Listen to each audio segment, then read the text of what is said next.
Baik, kita mulai dengan doa dan kemudian nanti baca firman. Kita awali dengan doa. Dalam nama Bapa dan Putra dan Roh Kudus. Amin. Ya Pencipta yang tak terperikan, dari harta kebijaksanaanmu, Engkau menunjuk 3 hierarki malaikat, menempatkan mereka di atas surga yang tertinggi, dalam rancangan yang menakjubkan dan menyebarkan dengan indah bagian-bagian yang berbeda dari alam semesta. Aku berkata, Dikau yang sungguh adalah sumber terang dan kebijaksanaan. Perkenankanlah untuk menuangkan di atas akal budiku sinarmu yang cemerlang, dan hapuskanlah dariku kegelapan ganda di mana aku dilahirkan, yakni dosa dan kebodohan. Dikau yang membuat fasih lidah bayi-bayi, didiklah lidahku dan tuangkanlah rahmat kebaikanmu di atas bibirku. Anugerahkanlah kepadaku pengertian yang tajam, kapasitas untuk mengingat, metode dan kemudahan dalam belajar, penafsiran yang mendalam, dan kefasihan dalam berbicara. Instruksikanlah permulaannya, arahkanlah prosesnya, selesaikanlah akhirnya. Dikau yang sungguh Allah dan sungguh manusia yang hidup dan berkuasa sepanjang segala masa. Amin. Kemuliaan pada Bapa dan Putra dan Roh Kudus, bermula sepanjang segala abad. Santo Hieronymus, doakanlah kami. Santo Agustinus dari Hippo, doakanlah kami. Santo Gregorius Agung, doakanlah kami. Santo Ambrosius dari Milan, doakanlah kami. Amin. Dalam nama Bapa dan Putra dan Roh Kudus. Amin. Kita akan membaca dari Katekismus Gereja Katolik, artikel 2 tentang pentradisian wahyu ilahi. Penafsiran warisan iman. Tumbuh dalam pengertian iman. Berkat bantuan Roh Kudus, maka pengertian mengenai kenyataan, demikian juga formulasi dari pusaka iman dapat bertumbuh dalam kehidupan gereja. Karena kaum beriman yang menyimpannya dalam hati, merenungkan serta mempelajarinya, terutama hendaknya penelitian teologis, berusaha mencapai pengertian yang mendalam tentang kebenaran-kebenaran yang diwahyukan. Atas dasar pemahaman yang lebih mendalam sekitar inti hal-hal rohani yang dialami, kata-kata ilahi tumbuh bersama orang yang membacanya. Atas dasar pewartaan mereka yang berdasarkan pergantian dalam jabatan uskup, menerima karisma kebenaran yang pasti.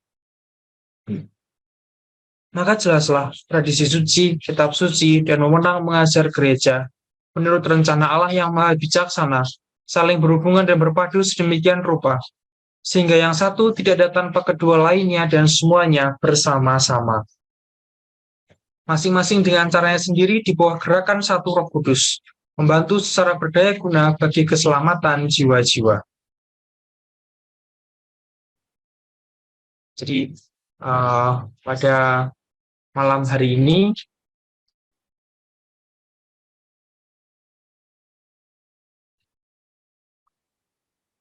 kita akan membahas dari kitab Keluaran bab 23 ayat 20 sampai bab 24 ayat 18.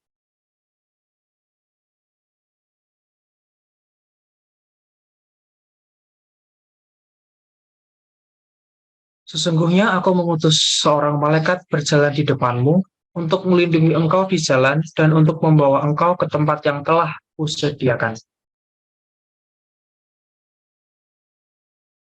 Jagalah dirimu di hadapannya dan dengarkanlah perkataannya. Janganlah engkau mendurhaka kepadanya, sebab pelanggaranmu tidak akan diampuninya, sebab namaku ada di dalam dia. Tapi jika engkau sungguh-sungguh mendengarkan perkataannya dan melakukan segala yang kufirmankan, maka aku akan memusuhi musuhmu dan melawan-lawanmu. Sebab malaikatku akan berjalan di depanmu dan membawa engkau kepada orang Amori, orang Het, orang Feris, orang Kanaan, orang Hewi, dan orang Yebus. Dan aku akan melenyapkan mereka. Janganlah engkau sujud menyembah kepada Allah mereka atau beribadah kepadanya. Dan janganlah engkau meniru perbuatan mereka, tapi haruslah engkau memusnahkan sama sekali patung-patung berhala buatan mereka, dan tugu-tugu berhala mereka haruslah kau lakukan sama sekali. Tetapi kamu harus beribadah kepada Tuhan Allahmu, maka Ia akan memberkati roti makananmu dan air minumanmu, dan aku akan menjauhkan penyakit dari tengah-tengahmu. Tidak akan ada di negerimu perempuan yang keguguran atau mandul. Aku akan menggenapkan tahun umurmu. Kengerian terhadap aku akan kukirimkan mendahului engkau.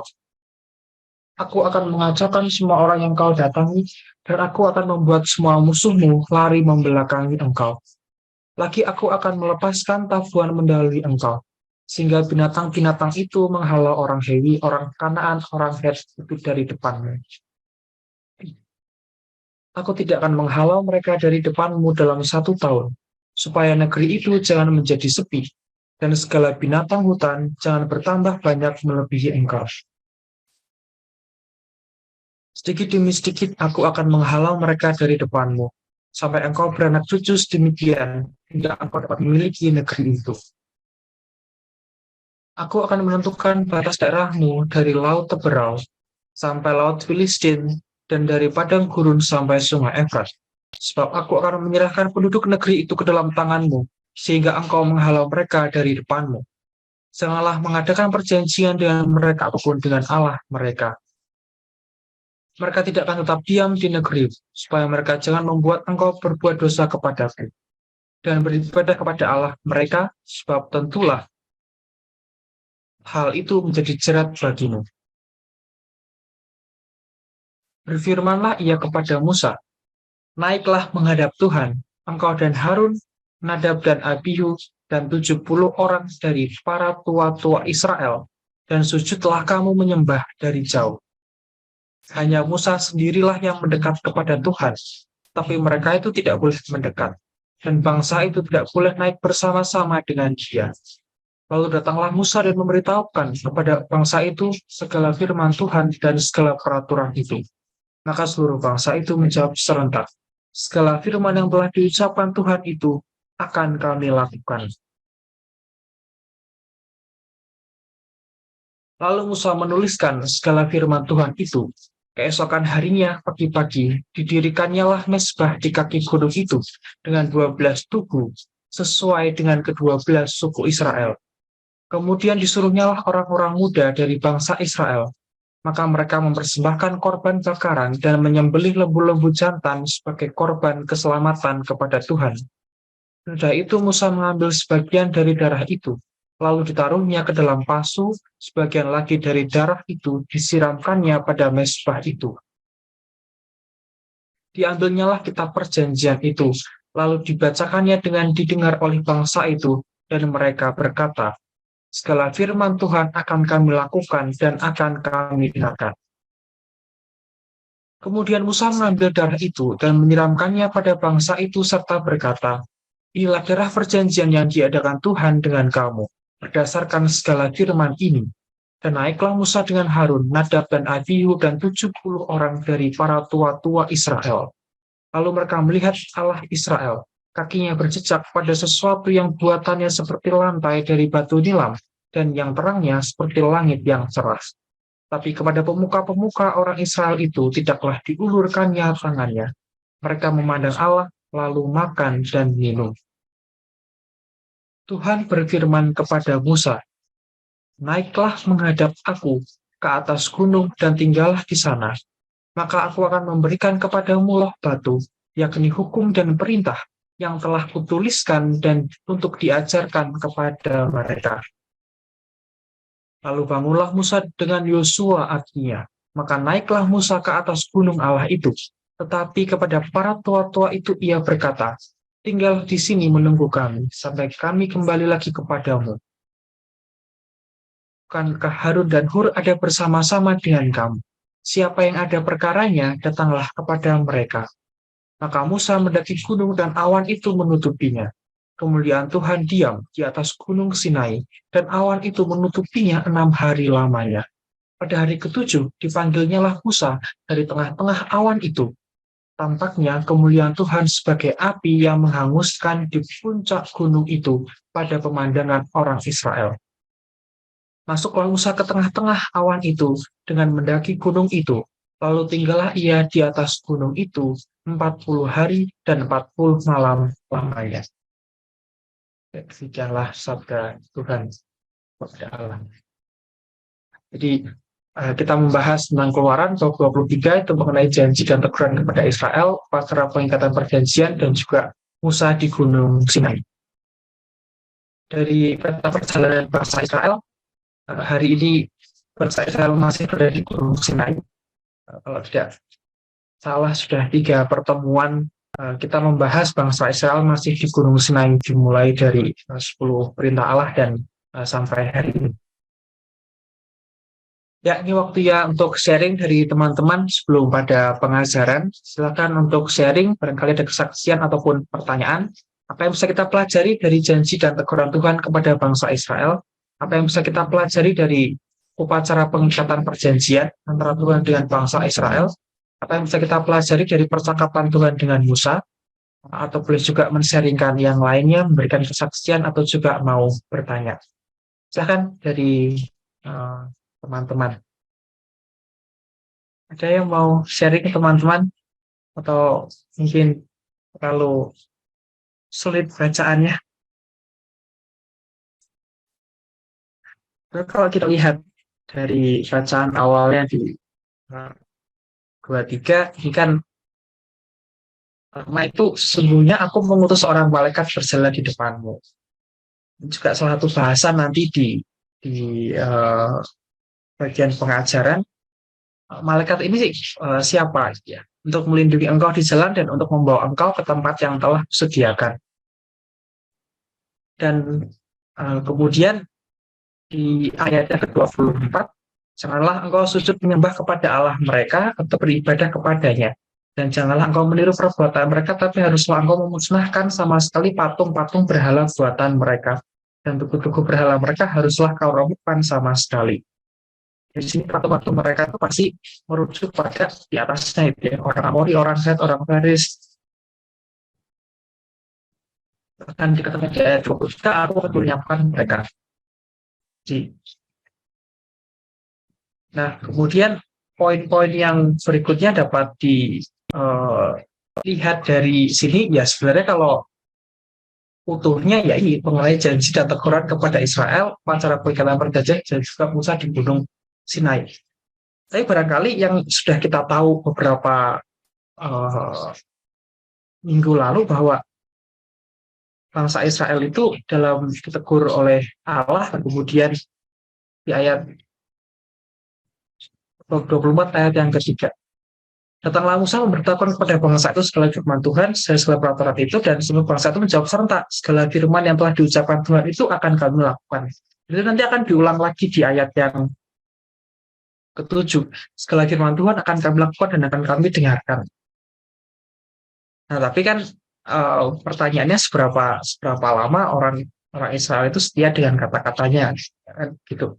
Ini juga salah satu yang akan ditekankan barangkali nanti di bagian pengajaran. Ya, begitu teman-teman. Mungkin ini begitu abstrak sehingga sulit untuk sharing. Tapi seandainya teman-teman mau sharing hal yang lain di luar itu juga tidak apa-apa, nggak masalah. Sorry, juga tidak apa-apa, nggak masalah. Silahkan bagi teman-teman untuk mungkin ada ayat yang menarik, mungkin juga ada hal yang mau disaringkan sebagai penguatan iman bagi kita semua. Silahkan. Iya, malam hari ini ya.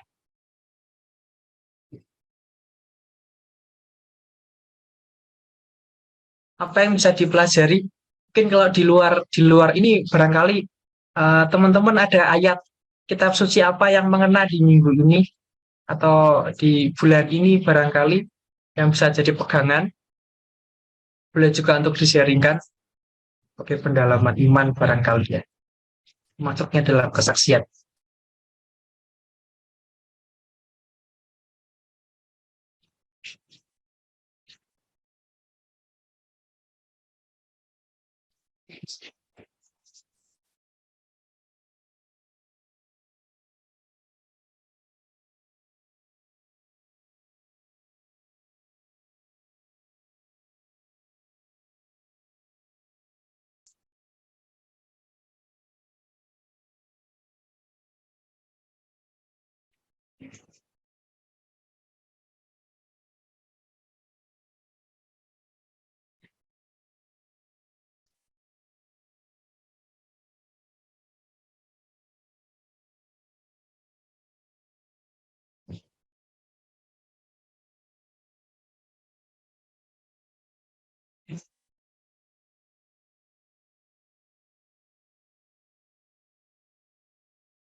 Kayak mulai ini ya, mulai sakit kepala mungkin ya. Mulai pusing ya. Iya, Kita baca kitab Keluaran gitu ya. Karena konteks kondisinya mungkin jauh sekali dengan kondisi kita zaman sekarang gitu. Tapi sedikit aja mungkin ya. Jadi sedikit menggambarkan lagi untuk mempermudah kita sebenarnya membaca kitab 5 kitab Taurat khususnya. Bahkan nanti sampai ke kitab Yosua itu kental sekali dengan hal ini. Jadi kalau kita lihat di sini, Tuhan ini berperan sangat besar sebenarnya dalam kisah dalam 5 kitab Taurat. Tuhan itu berperan sangat besar. Mulai dari menuntun bangsa Israel keluar, lalu juga memberikan hukum-hukum, memberikan perintah-perintah, melawan musuh-musuh gitu. Nah, hal ini sebenarnya kalau kita lihat lagi tidak lepas daripada konteks di mana bangsa Israel dalam kondisi peperangan. Ya, bangsa Israel ini sebenarnya sudah masuk persiapan peperangan gitu. Sejak mereka keluar dari tanah Mesir, sejak mereka menyeberangi Laut Teberau gitu. Mereka sudah dalam kondisi persiapan atas peperangan. Nah, maka kalau dalam peperangan berarti artinya kan ada jenderal, ada pemimpin, gitu ya. Mulai dari pemimpin barisan, gitu, pemimpin batalion, atau misal pemimpin per berapa pasukan, gitu, per puluhan pasukan, pemimpin per ratusan pasukan, gitu. Nah, ini Bang Ignas mungkin lebih ngerti nih, Pak Ignas ini ya, karena konteksnya dekat sekali dengan pekerjaan Bang Ignas gitu. Ada pemimpin, ada panglimanya, gitu. Nah, maka pasti perlu ada satu jenderal utama, ada satu pemimpin utama dalam peperangan. Nah, dalam hal ini kita melihat siapa yang jadi pemimpin utama itu, yaitu Tuhan sendiri. Tuhan sendiri yang di sini bertindak sebagai jenderal utama. Bahkan mungkin bukan sekedar jenderal utama ya, Tuhan sendiri yang bertindak sebagai raja. Tapi raja yang memimpin peperangan. Nah, kalau kita berpikir lagi, Tuhan sebagai raja yang memimpin peperangan, Tuhan sebagai jenderal utama yang memandu peperangan Israel, begitu ya. Maka sikap Tuhan kepada pasukannya seperti apa? Sikap seorang jenderal utama, sikap seorang raja yang memimpin peperangan terhadap pasukannya seperti apa? Pasti keras sekali. Begitu, sangat disiplin, keras sekali, begitu. Nggak bisa belak-belok gitu untuk sesuatu yang nggak jelas, nggak bisa. Mesti lurus, mesti disiplin, mesti ikuti komando, mesti ikuti peraturan, gitu. Mesti ikuti aturan, gitu kan. Apalagi kok teman-teman suka nonton film peperangan zaman dulu, begitu ya. Misal film apa? 300 gitu misalnya. Filmnya Sparta, gitu ya. Atau film apalah tentang peperangan zaman dulu, begitu ya. Itu pasti seorang pasukan ketika dia melanggar satu hukum saja, satu perintah saja, satu aturan saja, itu pasti langsung dibunuh di tempat. Untuk peperangan zaman dulu. Pasti begitu. Karena harus sangat disiplin. Karena sangat bahaya sekali ketika pasukan itu tidak mengikuti komando, tidak taat, tidak nurut kepada komando dari jenderal utama.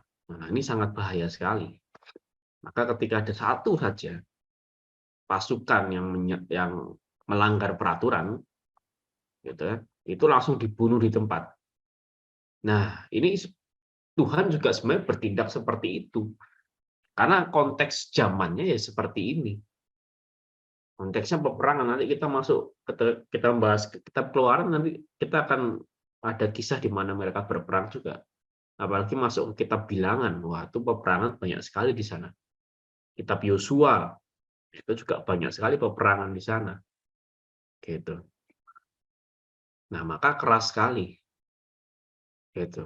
Dan di sini Tuhan pertama memberikan janji, memberikan jaminan gitu kan untuk meningkatkan moralitas pasukannya, meningkatkan moralitas bangsa Israel dan memperingatkan mereka bahwa kamu harus nurut dengan apapun yang aku perintahkan, dengan apapun yang komandokan kepadamu, kamu harus taat dan turuti itu semua. Nah, begitu ini jadi nadanya keras sekali, nada sebagai jenderal utama ketika Tuhan berbicara di sini sebenarnya.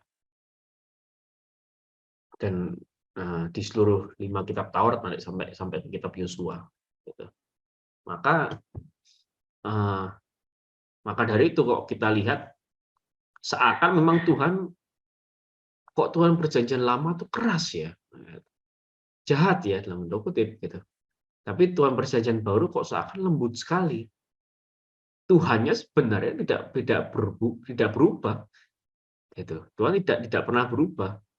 Yang berubah apa? Kondisi.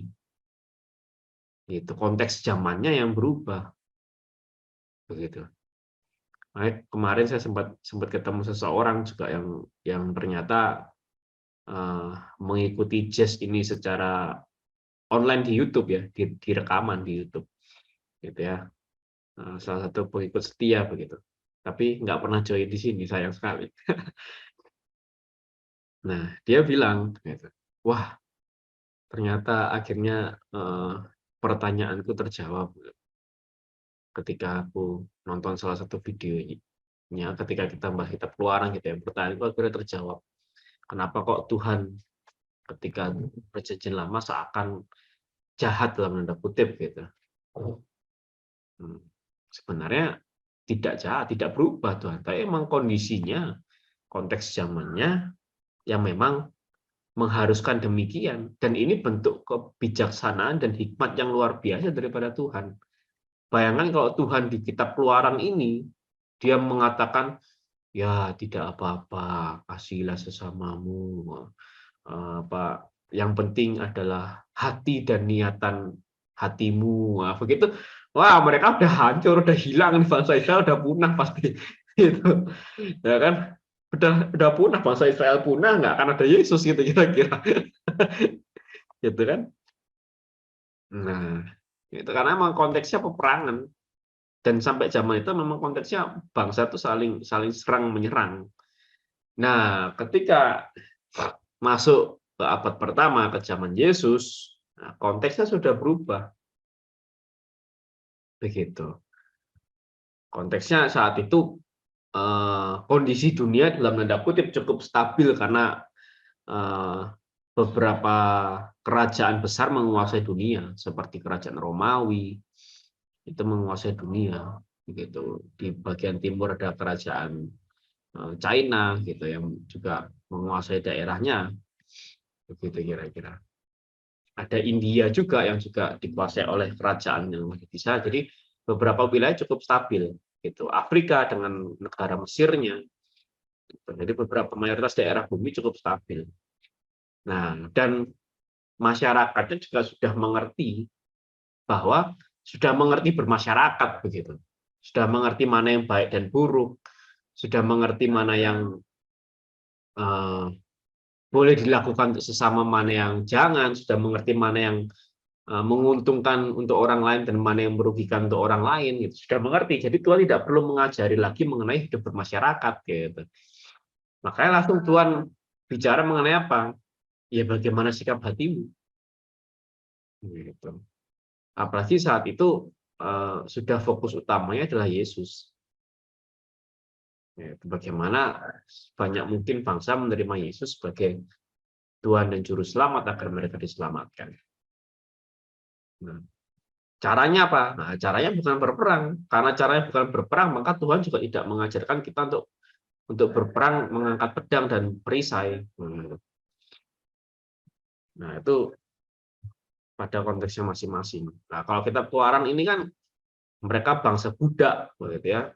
Belum mengerti bermasyarakat, belum mengerti hukum, belum mengerti mana yang baik dan benar, belum mengerti mana yang menguntungkan orang lain, mana yang merugikan orang lain. Yang mesti diajari sama Tuhan satu persatu.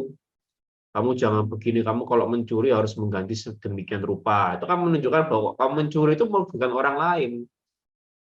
Itu maka kamu harus mengembalikan bahkan lebih banyak lagi ya gitu. Jadi satu persatu Tuhan ajarkan. Nah di sini kita juga ini kita masuk ke bagian perjanjian ini. 2 minggu lagi kita mulai masuk ke peribadatan. Nanti kita menyinggung sedikit mengenai peribadatan. Bahkan Tuhan mengajari tentang peribadatan gitu. Secara bagaimana beribadah dengan Tuhan yang baik dan benar itu seperti apa. Nah, itu minggu depan tersinggung sedikit, bukan minggu depan 2 minggu lagi pertemuan selanjutnya. Gitu. Karena mereka nggak ngerti bagaimana beribadah. Mereka pikir ya kayak orang Mesir kan begitu. Nanti ada patung, nah patung itulah disembah kira-kira. Ya kan? Atau perlu mempersembahkan manusia kepada satu dewa tertentu. Apakah begitu kan mereka nggak tahu. Akhirnya Tuhan ngajari lagi. Nah, itu sedikit saja.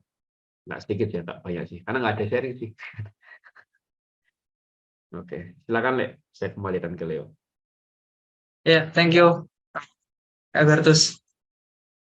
Ya, mungkin kalau dari kitab Keluaran ini karena banyak apa ya bayangannya, kalau dari beberapa minggu lalu saya mengatakan bahwa ibaratnya bangsa Israel kan baru keluar, dia keluar dari perbudakan Mesir, terus kemudian mereka itu kan seperti masyarakat yang bebas, tidak ada aturan, tidak ada pegangan hidup apa yang mesti mereka lakukan setelah di apa keluar dari perbudakan Mesir gitu kan. Nah, sehingga dalam rangka itu kemudian di kitab Keluaran, sisa dari kitab Keluaran itu setengah bagian awal itu naratif sangat sangat apa ya, sangat sudah kita kenal lah, sisanya itu ya nggak akan pernah jadi film kan gitu kira. Nah, setengah bagian terakhirnya itu yang banyak mengenai nanti kayak suci, korban bakaran, mesbah dan lain-lain. Jadi beberapa minggu mungkin sampai setahun ini mungkin ya, setengah tahun ini barangkali kita akan berkutat pada aturan gitu kan, pada aturan entah ini yang diatur entah itu yang diatur gitu. Mengenai korban bakaran sih bisa korban bakaran ini bisa aneh-aneh, bisa macam-macam, untuk persembahan, untuk pengampunan dosa, untuk apa saya juga nggak terlalu hafal. Tapi kan itu yang akan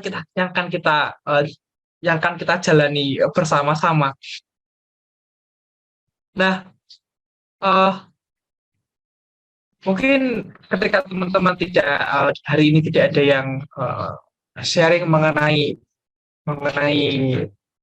bacaan pada hari ini, atau barangkali tidak ada kesaksian, kita lanjutkan saja dengan pengajarannya. Untuk yang pertama, Kak Albertus ya, silakan Kak Albertus.